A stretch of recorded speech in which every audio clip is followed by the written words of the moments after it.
An appeals court panel has ruled President Trump can maintain control over California's National Guard troops in Los Angeles amid anti-immigration enforcement protests, rejecting Governor Gavin Newsom's attempt to take back power. The three judges of the Ninth Circuit Court of Appeals ruled unanimously that Trump appeared to have acted within his authority when he took control of 4,000 troops, under a law that has never been invoked without the consent of a state governor. The court said it disagreed with the White House's stance that the president's decision, quote, is completely insulated from judicial review, but argued the office of the president carries unusual weight in the matter. Newsom expressed disappointment in the ruling, while State Attorney General Rob Bonta said in a statement, quote, this case is far from over. Trump, meanwhile, weighed in on social media, called it a great decision for the country. A federal judge has blocked the Trump administration from forcing 20 Democratic-led states to cooperate with ICE in order to receive billions in transportation funding. In April, Transportation Secretary Sean Duffy notified states they could lose funding if they did not cooperate with immigration enforcement officers, sparking lawsuits from 20 states. But a chief district judge in Rhode Island ruled yesterday the department lacked authority to require states to cooperate to obtain the money, and that the White House provided no plausible connection to the purposes intended for the funding, which is to support highways, bridges, and other projects. State attorneys general weighed in on the ruling. New York AG Letitia James vowed to, quote, keep fighting to protect our immigrant communities and ensure our roads, airports, and transit systems get the support they need, while California AG Rob Bonta called the attempted actions by the administration immoral and illegal. Joining us now, Washington correspondent for Spectrum News, Kevin Frey. Let's start right there in New York with Letitia James. How do you think they're dealing with this in New York, now, especially now that we have a ruling? I mean, look, so obviously one of the things that New York has been encountering when it comes to the Trump administration is really trying to hold off any sort of attempts to extract, as the Democrats there, and Letitia James might describe it, as really revenge on New York. And so this kind of fits into a larger pattern that we have seen, where they are trying to hold on to various policies they've instituted, be it congestion pricing in lower Manhattan that is so far seemingly working out pretty well, to dealing with immigration enforcement at the state level and what they're allowed and able to do on the state policy-wise. Look, this allows them to continue to try to press back on the Trump administration. It fits into a larger pattern. Yeah, well, and also the political ramifications here, right? Because one thing that we continue to see from these AGs is that, you know, we're the ones taking on this administration. We're the folks holding, you know, everyone back from the brink.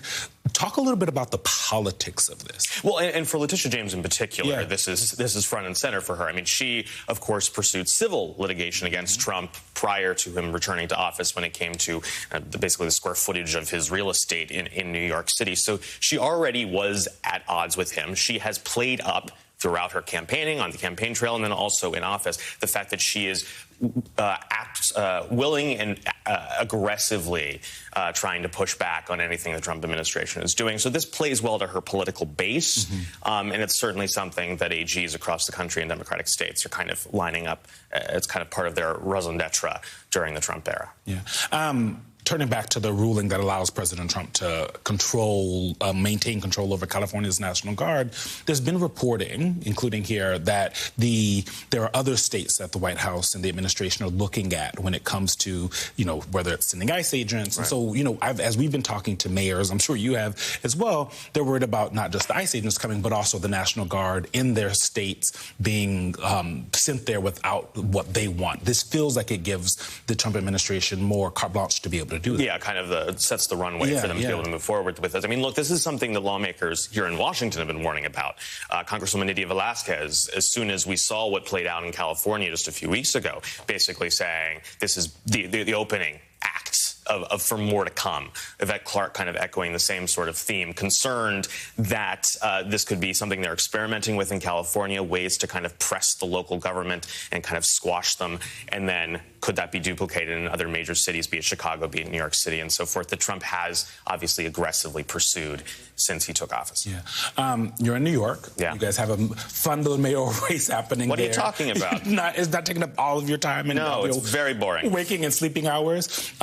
it's for the Friday before, we have actual voting day on Tuesday. We've seen early voting. It seems to be up. Can we read any tea leaves there with Zoran Mamdani and Andrew Cuomo, who seem to be on the top spot here? Yeah, I mean, look, the last couple days alone have been several news cycles worth of drama packed into just, a couple hours every single day.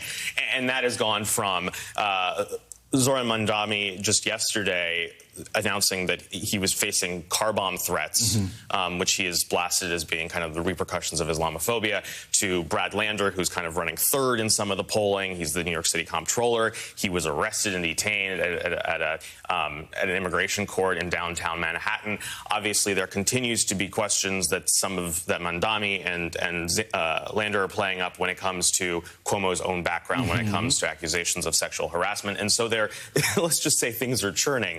In terms of the turnout so far, yes, it's up, and the Mamdani camp seems to be embracing that, particularly some of the regions where these higher vote totals are coming from, be it Manhattan, be it Brooklyn, that perhaps that could be some of those younger, whiter voters, and that would probably bode well for him.